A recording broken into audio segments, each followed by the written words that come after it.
So I said to her, look, would you be open to, I may be able to give you the price you're looking for if you're going to be open to terms. And she goes, well, what's that? I said, well,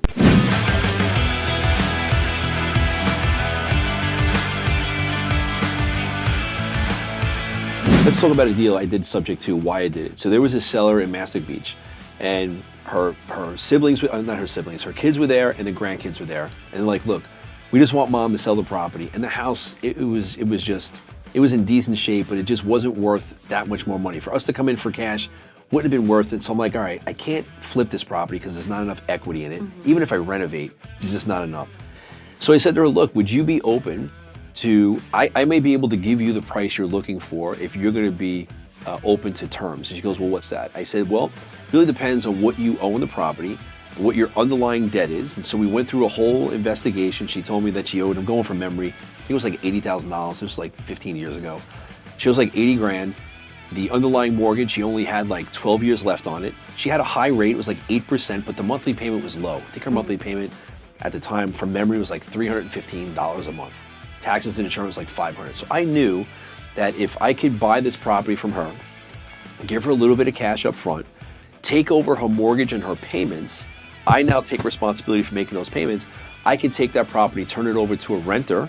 I could fix it up a little bit and keep it in the rental portfolio. We still have that property today, as a matter of fact. I think 10 or 11 years later, we have that property out in Massac Beach. So the benefits to her, she had 4 other buyers that came out to the property. Everybody that was offering her a cash deal was offering her like $30,000 or $40,000 less than what she owed. So she couldn't sell. We came in and our numbers were about $25,000 because we used our own cash, but it still wasn't going to work because then it would be a short sale. Yeah. Right? She owed too much on the property. But she still had enough equity, but because of the size of it and the location, we just had to offer. We had to offer. So this property, we were able to give her some cash. I think it was like 9 or 10 grand from memory.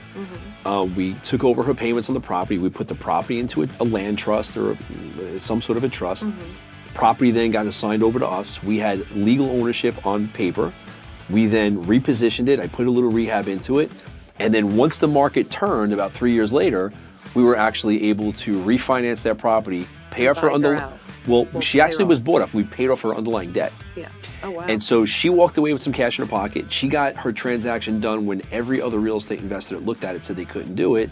And we got a property that we kept in a rental portfolio that we still have to this day. So buying subject to is a neat little way that you could buy properties with little money out of your pocket and have the seller. They're not really financing it for you, you're just taking over their mortgage payments. But they're still in first position, their name is on the mortgage? The name is on the mortgage, so that's the risk. That's a risk to the seller, right? Is that like the Burr? No, not the Burr method. Not the Burr method, but I understand what you're saying. No, buying subject to is this creative process where you're buying the property subject to the underlying mortgage and debt, staying on the property, right?